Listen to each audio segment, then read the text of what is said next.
सफूरा चौरंगी के करीब झगड़े के बाद 62 अफराद की गाड़ी पर हमला। सचल थाने में दहशतगर्दी, इक़दाम कत्ल, अगवा के तहत मुकदमा दर्ज। अल मुस्लिम सोसाइटी में झगड़े के दौरान फायरिंग हुई। सिक्योरिटी गार्ड की फायरिंग से जख्मी काउंसलर जुबैर खासखेली का ताल्लुक पीपल्स पार्टी से निकला। पुलिस ने फायरिंग में मुलविस 3 मुल्जिमान गिरफ्तार कर लिए। तफसीलात जानेंगे उसामा मलिक से, बताइएगा। बिल्कुल मूसा, देखें ये गुज़िश्ता रोज वाकया पेश आया था फायरिंग का, जहां पर सफूरा चौरंगी के करीब पहले झगड़ा हुआ और उसके बाद जो है फिर वो उसके जब फायरिंग की तो इलाका मकीनों ने गाड़ी पर तोड़फोड़ की और गाड़ी को मुकम्मल जो है वो तबाह कर दिया। अब उसके बाकी का जो मुकदमा है वो सच्चल थाने में दहशतगर्दी, इक़दाम कत्ल, अगवा और दीगर दिफात के तहत जो है वो दर्ज कर लिया गया है। मुकदमे के मतन के मुताबिक रात 9 बजे जो है वो अल मुस्लिम सोसाइटी में झगड़े के दौरान फायरिंग का वाकया पेश आया था। सिक्योरिटी गार्ड की फायरिंग से जख्मी इलाकाई जो काउंसलर है जुबैर खासखेली, उनका जो ताल्लुक है वो पाकिस्तान पीपल्स पार्टी से है।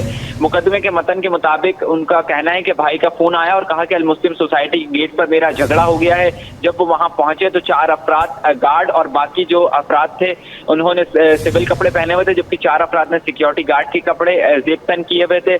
सिविल कपड़ों में जो मलबूस हैं उनके हाथ में भी पिस्तौलें थी और बड़े जो है वो भारी असला मौजूद था। एक शख्स ने उनके भाई फारूक को अगवा करने की कोशिश की, उनको रोकना चाहा तो एक शख्स ने उसके भाई पर बाबर के सर पर बट मारा जिससे वो जख्मी हो गया। दूसरे सिक्योरिटी गार्ड ने फायरिंग शुरू कर दी जिसकी गोली जो है वो मेरी टांग में लगी।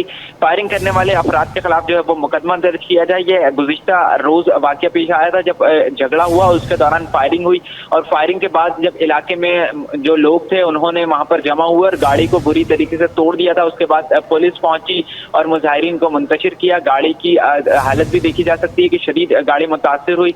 फायरिंग में जो पुलिस का बताना है कि मुलविस 3 अफराद मरकजी मुल्जिम समेत 3 अफराद को जो है वो गिरफ्तार कर लिया है और मज़ीद जो है वो कानूनी कार्रवाई अमल में लाई जा रही है। ये बताइएगा कि अगर जुबैर खासखेली साहब से बात हो सकी हो, उनका क्या कहना है कि जो फायरिंग करने वाले थे वो कौन थे, एक ये बात, और ये भी बताइएगा कि आया कि उनका जो उसामा, आप हमारे साथ ही मौजूद रहिएगा। सफूरा चौरंगी के करीब झगड़े के बाद 62 अफराद की गाड़ी पर हमला। बहुत शुक्रिया उसामा, आपने हमें अपडेट किया।